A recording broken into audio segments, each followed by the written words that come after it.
O nosso bate-papo desta semana é com o médico infectologista Tó Dantas, que vai falar sobre o novo protocolo do uso de medicamentos para prevenir o HIV. Doutor Tó, seja muito bem-vindo aqui ao Entrevista.net. Obrigado, prazer. Doutor, eu queria que o senhor falasse da atualização desse novo protocolo. O protocolo já existia, é um documento do Ministério da Saúde com as recomendações de uso dessas medicações no momento da exposição a HIV, quando alguém tem risco de adquirir HIV. Ele foi atualizado agora com medicações, mudança nas medicações, alguns acertos técnicos, mas é um protocolo que já existe e agora também ele fica um pouco mais visível com essa atualização, mais bem divulgado, mais gente falando e comentando sobre ele. Doutor, é importante que a população saiba que esse é um medicamento que tem que ser utilizado em casos de emergência, extrema emergência.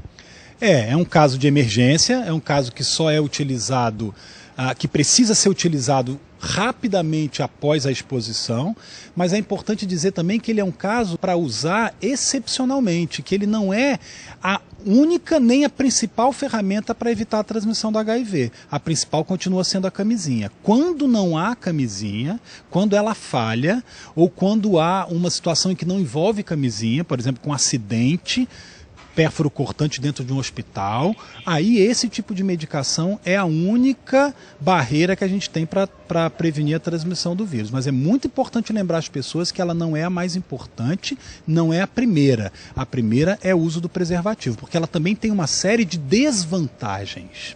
Quais são essas desvantagens?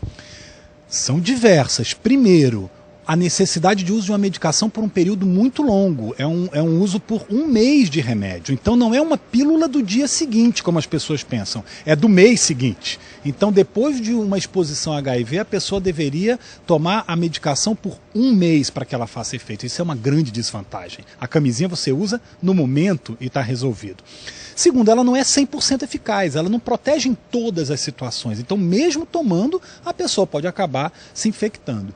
Segundo, ela tem muitos efeitos colaterais. Um medicamento usado durante um mês é um mês de efeito adverso. Tem diarreia, tem vômito, dor abdominal.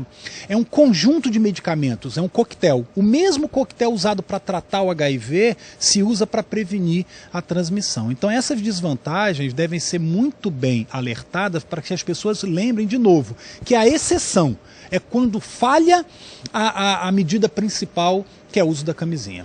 No caso, por exemplo, de um estupro, onde o acusado tenha o vírus e transmita a vítima.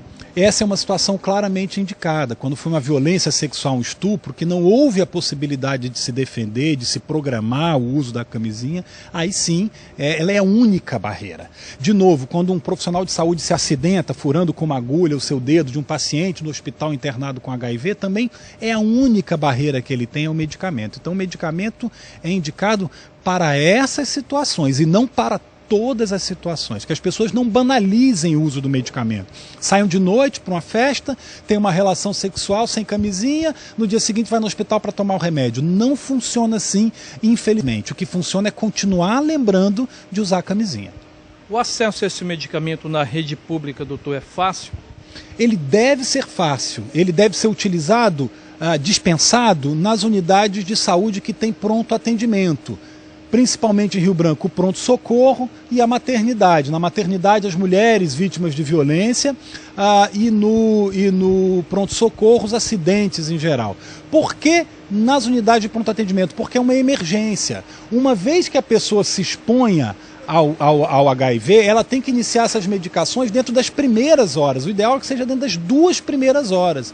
Por isso que tem que ser num ambiente de porta aberta, de livre demanda, como são os ambientes de emergência. Não adianta a pessoa vir no dia seguinte, 2 dias depois, porque final de semana que passou eu tive uma relação, aí já não é mais eficaz. Então que as pessoas pensem também no tempo certo para a indicação dessa profilaxia, como a gente chama.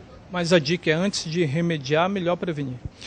Antes de tudo, a camisinha. A camisinha é o meio mais eficaz. A camisinha realmente protege como nenhum outro método. Ela não tem efeito colateral, ela é de uso imediato, não tem que se preocupar após o ato sexual, e ela protege mais do que as medicações. Então é muito importante que as pessoas não esqueçam do uso da camisinha.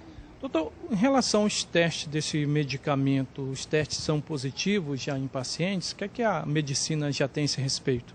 Sim, mostra que eles funcionam. Eles funcionam nessas situações em que você falha com a camisinha. Realmente é um recurso útil que tem que ser usado quando indicado. Lembrando também, voltando à camisinha mais uma vez, que a camisinha protege não só do HIV, protege contra várias outras doenças sexualmente transmissíveis. E essa medicação só protege contra HIV. Então, por exemplo, hoje as pessoas estão adquirindo muita sífilis. A sífilis está voltando com muita força, muitos casos novos de sífilis.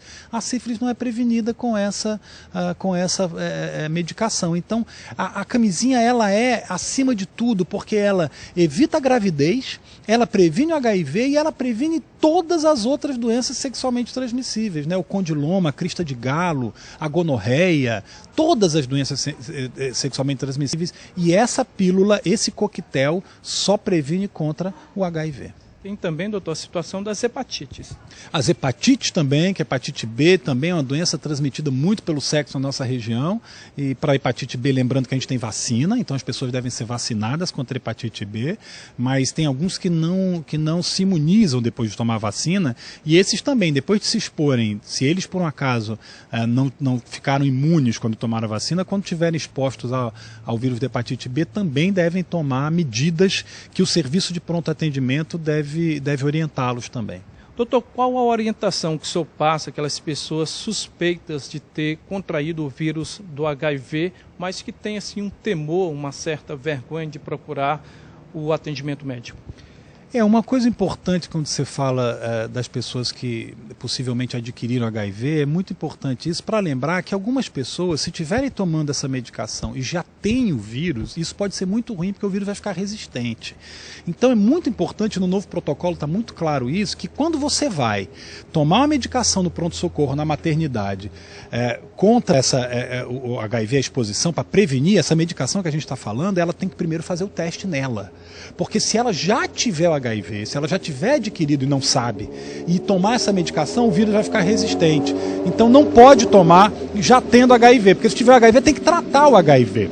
Então as pessoas que suspeitam de ter HIV têm que fazer o teste. O HIV hoje é uma doença que tem controle, ela tem tratamento e tem controle total.